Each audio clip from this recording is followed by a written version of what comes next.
PWC presents India Tax Talks in association with CNBC TV 18. Hello and welcome to PWC presents India Tax Talks in association with CNBC TV 18. I'm Surbhi Upadhyay.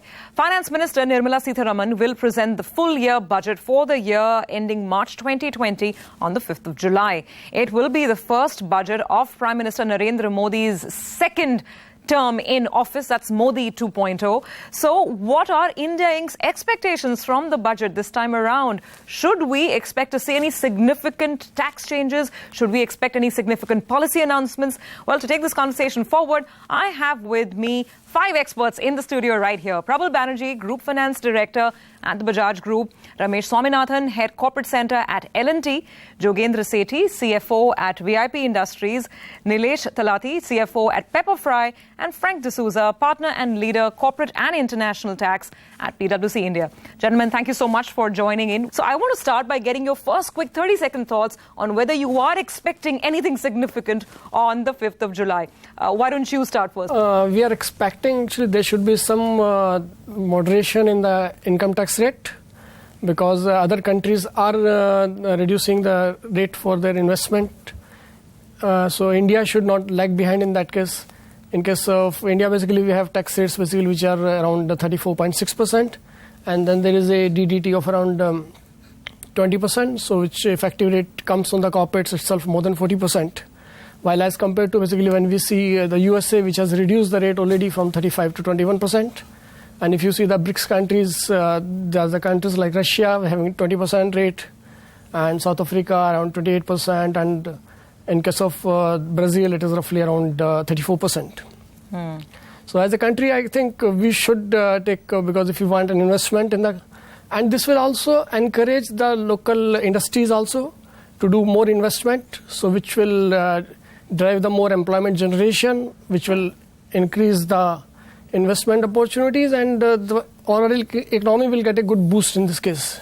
From a taxation standpoint, does the government need to do anything right now? Because there are sort of arguments on the other side. When you're looking at setting up a DTC or a direct tax code, then why do any tinkering around, piecemeal basis on the 5th of July anyway? Your thoughts? No, I agree with what Jogendra is just saying, that the tax rates in India are pretty high. So he reeled out the tax rates in a number of countries. So for sure, there is in fact a lot of room for reduction, and that's exactly what the predecessor, her predecessor actually said. Jet Li said the fact that he would like to bring it down to 25%, and he would remove exemptions, and I'm okay with both. But the fact is, I don't think there's too much of room for doing all of this in the current context.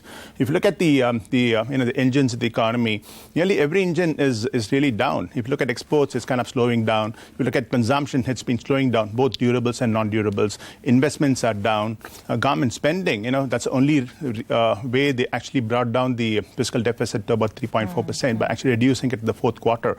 If you look at the GDP growth rates, they've been coming down over the last 4 quarters from 8%, 7%, 6.7% to and 5.8%.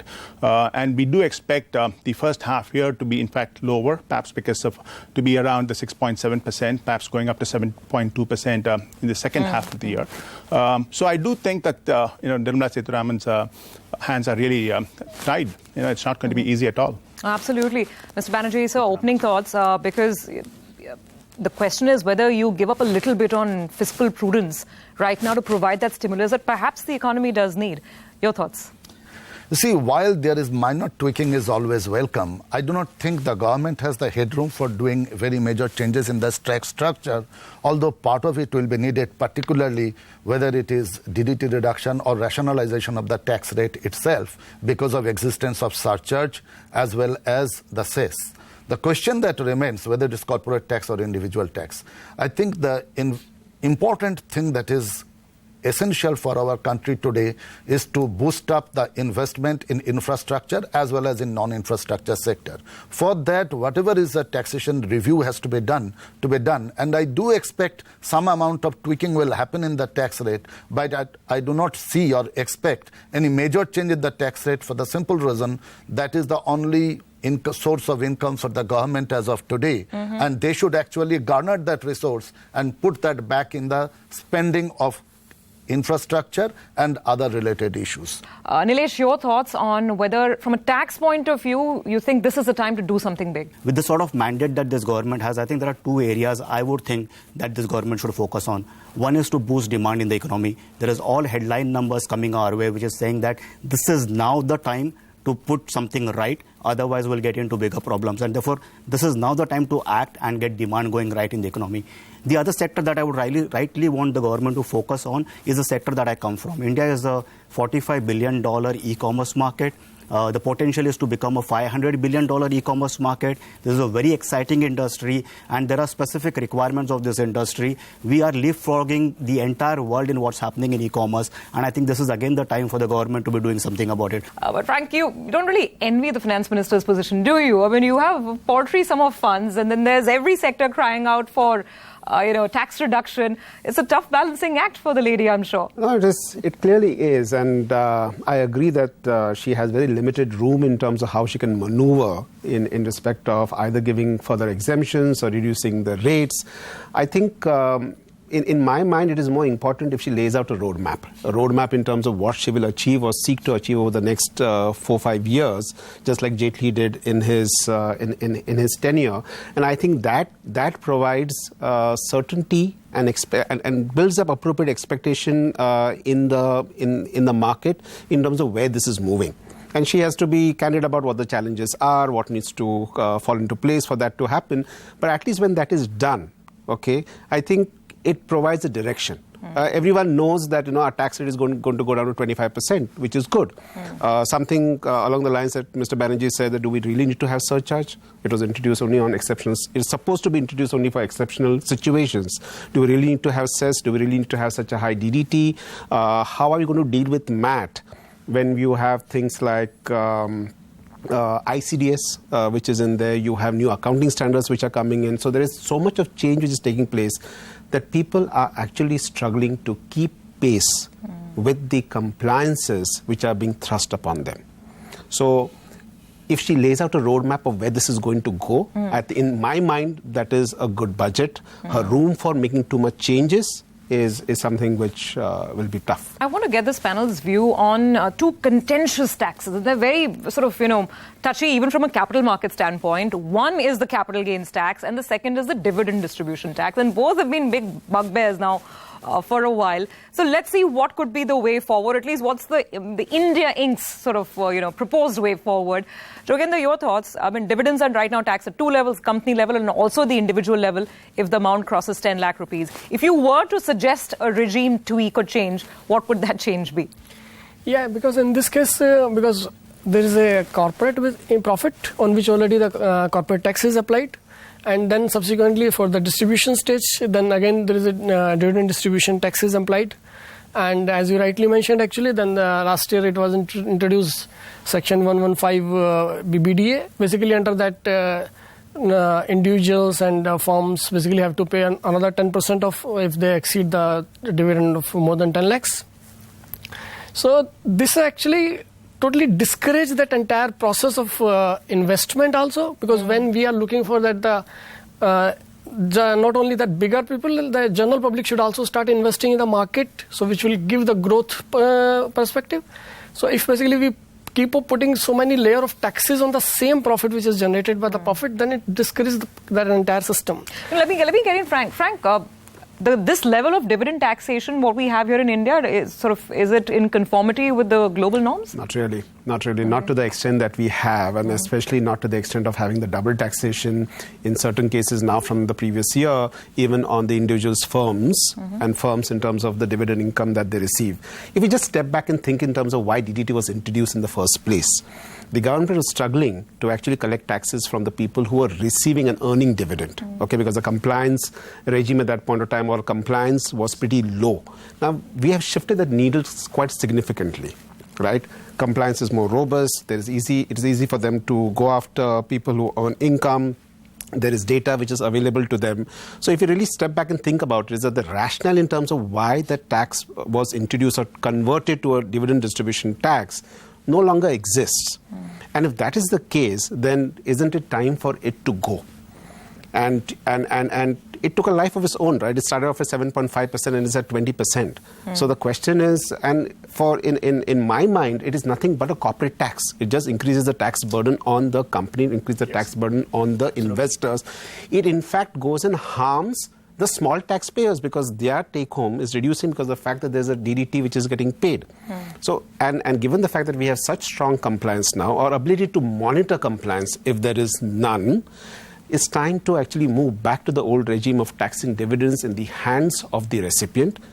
And at the slab rates at which they are, they'll go ahead and pay the tax. Okay. I think that's what is needed. Okay, gentlemen, I do need to take a very quick break. This conversation is not going anywhere. We keep discussing the route forward for not just the dividend distribution tax, but also the long-term capital gains tax. Is there any need to have a second look at that regime if you're trying to boost sentiment and just improve the overall investment climate? We're back in just a moment.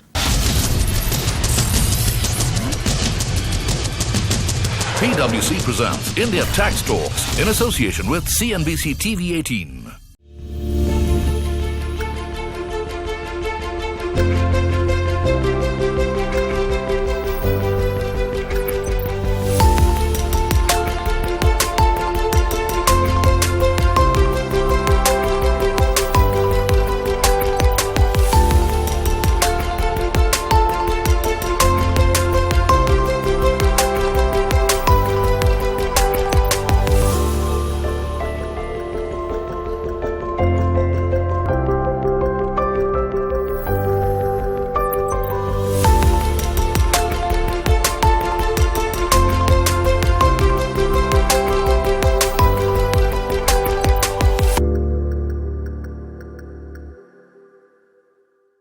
Welcome back. You are watching India Tax Talks, and this week we are discussing the expectations that India Inc. has from the budget, specifically in terms of taxation changes. Let me also now raise the issue on the long-term capital gains tax.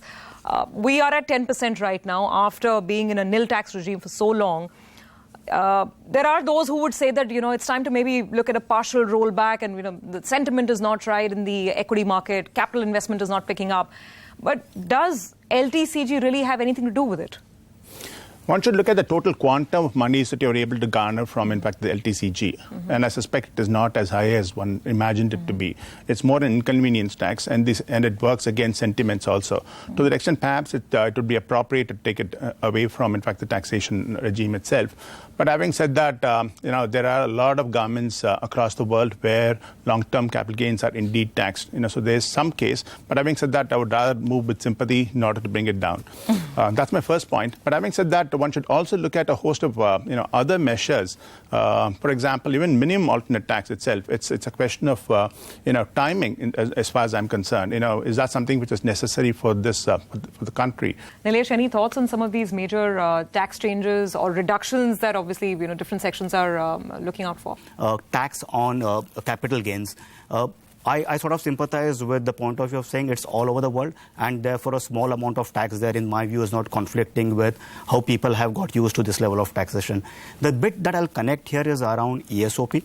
And again, come back to the sector that I have now been working on for a number of years. ESOP is a tool of attracting talent in e-commerce. And the way ESOP is being taxed today, where there is first of all a salary tax on that one, and then there's a capital gain tax on that one, I think is not instrumental in attracting talent in this one. So I would actually sit to a point of view of saying, let's continue to have capital gain tax. Let the entire ESOP move to capital gain tax. Let's take away the salary tax on that one. I think then it becomes much more attractive to bring in good talent into a sector which is a booming sector. Frank, you're hearing a whole cross-section of views on issues like DDT, MAT, LTCG, even ESOPs. How do you sort of put it all together? Again, if the end objective is to revive sentiment in the Indian economy. Right. So if you really see what is happening globally, right? So there is an era of tax competitiveness. Most of the major jurisdictions are going through the phase of making their jurisdiction extremely competitive for investors, for businesses, and at the cost of tax collection. So it's very much there. And at the same point of time, you have the whole issue playing around getting a rightful share of tax for the value which is generated in my country. So these are two sentiments which run contrary to what attracts or discourages foreign investors in that particular jurisdiction.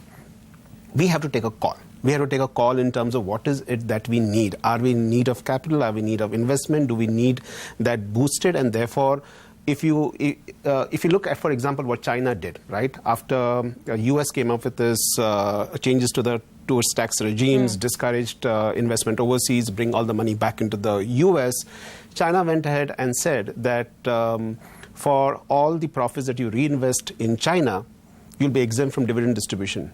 Dividend tax. They don't have a dividend distribution tax. They have a dividend tax. Interestingly, their tax rate is 10% on dividend. Their corporate tax rate is around 20%. So that's the rate that they're offering to foreign investors in their country. Now, we need to recognize that that is what we are competing with. Okay? So we need to put this in place in terms of the fact that even if we are going to lose out on some amount of tax revenues, if you want to encourage investment, what is the path that we want to take? One more important subject that we haven't touched upon, and that is how the digital economy needs to be taxed, because that's the hottest debate right now in international tax circles. And a lot of this, Frank, obviously is still being debated at the global level with, the BEPS project, etc., at the OECD level. Now, India chose to go the SEP way, the significant economic presence, and I think we're still evolving our thresholds and how it will be valued. But is there anything immediately that needs to be done from a local budget standpoint, any more clarity that the government needs to bring here to the subject? I think the difficult one in terms of the language is the fact that it would go beyond digital, taxing digital businesses. I think some level of clarification on that is important. But there is an overarching issue in terms of how do you define digital business in the first place? Because there are companies who are 100% digital, but everyone else is moving into the digital space in one way or the other. So how do you actually go about defining that? And I don't think that's an issue only for the SEP under the Indian context. It's also an issue in terms of Action Plan 1 in the global context in terms of what OECD is doing. I think that definition is going to get critical. So one, what I would like to see is if they can in any manner clarify that this is only not for the brick and mortar kind of business, which is undertaken from overseas, but really into the digital businesses in its true sense. So if they can bring that level of clarification out there. And secondly, all said and done, you have the SEP in the domestic law, but the fact remains that most of the players are still governed by the tax treaties that India has with those various jurisdictions. Oh yes, and those treaties override the these prevailing law of the land. Prevailing law. So again, then the question is that if that is the case, the more important thing is again intent, purpose, certainty, clarity, direction. I think from all those sentiments, it becomes important in terms of what is it that you put out.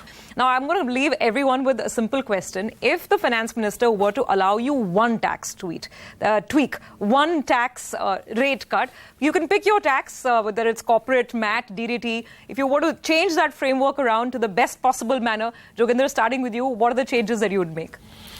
Yeah, definitely I will prefer for the corporate tax rate. Because and you'd let MAT, DDT and all of those things continue where they are?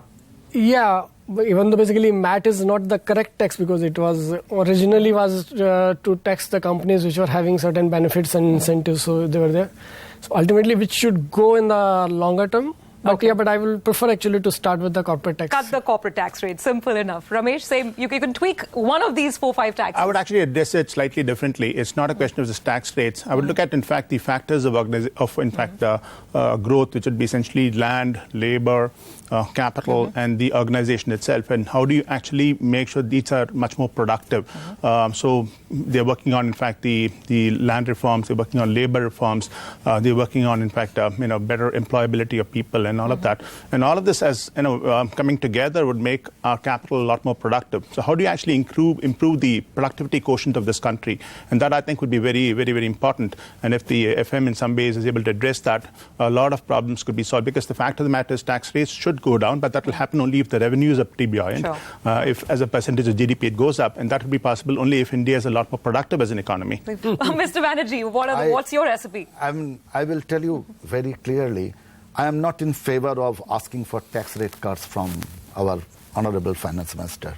I think the important requirement of this country today is to generate employment, get in more investment, local and overseas, and actually improve the tax collection on its own. Marginal tax rate here and there may be done, may not be done. But I think the orientation has to change. The thought process has to be such that this country invites much more investment from overseas as well as from the local investors. So I was feeling you'll abolish LTCG.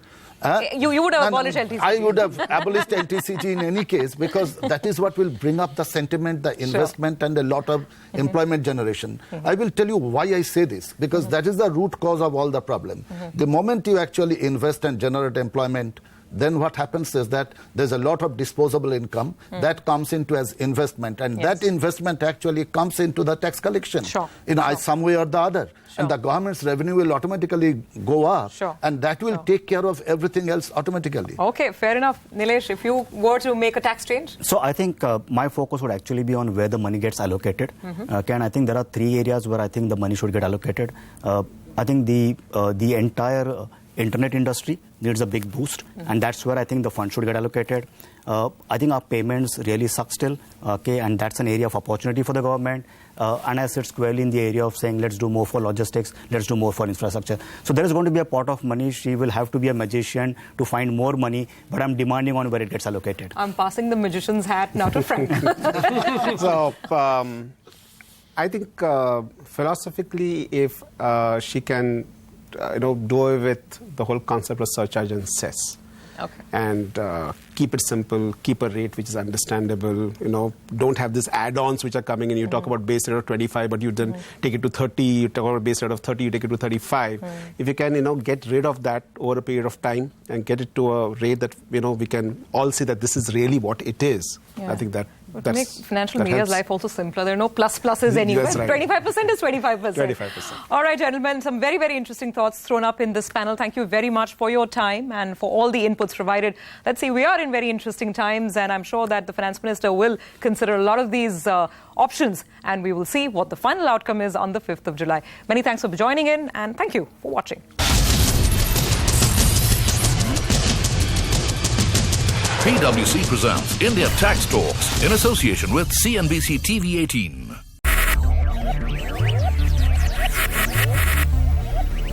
Focus.